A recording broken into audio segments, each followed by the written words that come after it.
fırın, şömine, ocak. Üçü bir arada.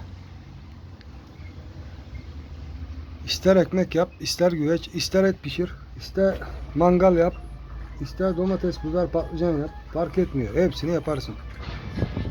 Üçü bir arada. Bütün Balıkesir, İzmir, İstanbul, İzmir, Bursa fark etmiyor. Nerede varsa hepsini yaparız kardeşim. Ankara fark etmiyor. Neresi olursa olsun. Bizim işimiz bu. Fırın işi, şömine işi, barbekü işi, ocak işi. Hepsi bir arada yapılıyor. Allah'ın izniyle işimizi de beceriyoruz yani. Bak dışarı duman vermiyor. Direkt bacadan dışarı. Hangini yakarsan yak. Sıkıntı yok. Bizim işimiz bu. Ne oldu sen? Neredesin? Bakın. Yok ben şeydim çalışım canlı da. Gittim kenara ekmek arası köfte getirdim. Kenara getirdim. Çok sevdim. Çok iyiydi. İyi olmuştu. İlaç oldu.